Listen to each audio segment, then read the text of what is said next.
I think it challenges them when we're critical thinkers. I think it challenges them when we think for ourselves. I think it challenges them when we have educated population. Because look, we're living in a world right now, they cut the Department of Education and we have a measles outbreak, just by the way. We have more people with measles than violent criminals than they deported, just so you know where the focus is of what's happening. So safety comes in a lot of ways. This issue around safety and education, people who know education, you know that education is local. We've got school board members, I'm sure, that are here, folks that have been engaged in this. We know that curriculum is the state and local level. Teacher standards are state and local level.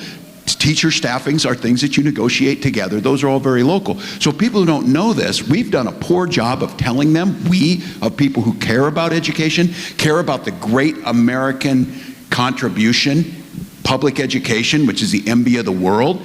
We haven't told them what the Department of Education does. The Department of Education makes sure that as those local decisions are being made, that we go back to how we started this. Freedom for every child to get a quality education, to protect them all. And look, before the Department of Education, you needed state troopers to escort Ruby Bridges or the folks in Little Rock to get into the school because the locals said, well, this child's not going to go, and we kind of know why. The same thing is happening now. I heard Ohio legislators say these kids are too expensive to educate who have special needs. Look, I appreciate them saying the quiet part out loud, that they said it and they know that, but I don't believe that's where the American heart is. So I would tell you this, we are struggling and trying to figure it out. Our payments from the federal government have stopped and started numerous times during this chaotic period. We pay more.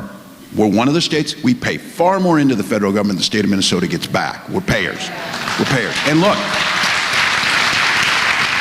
I'm more than happy to help other states if they're putting that money into education. I'm not interested in giving our tax dollars to states like Iowa who then take it and give vouchers and cut under public education. That's not right.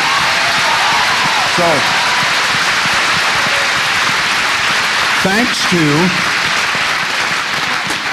thanks to Andy and Kim and Tina and Liz, Minnesota put a historic amount of money into education and especially focused to make sure that local school districts would have the resources necessary. But with that being said, if the federal government takes away that right, and again, they moved student loans, I guess, over to SBA and all of this, which many of us are very confused where it's going. And so what I would say to each and every one of you, Minnesota will do our very best to firewall this thing. I will do the very best to make sure that we're protecting and we will follow the law.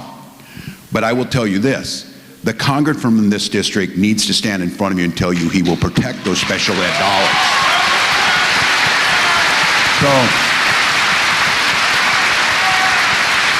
So it's not super comforting, but the reality of this is not a drill, folks. It is now happening. Now, here's the good news. And again, thank God we're in Minnesota, and I have one of the best relationships with the Attorney General who is suing them to make sure that that doesn't happen. Attorney General Ellison. We're in court because, look, you all know it. What he did in that executive order he signed in front of a fake damn classroom. You know, there's hundreds of thousands of them. Go find one and go into one if you think you're going to cut the money. Go into one. So they create this, but he does not have the authority to get rid of what was done by Congress to put into place. So he can't do it. Next. All right.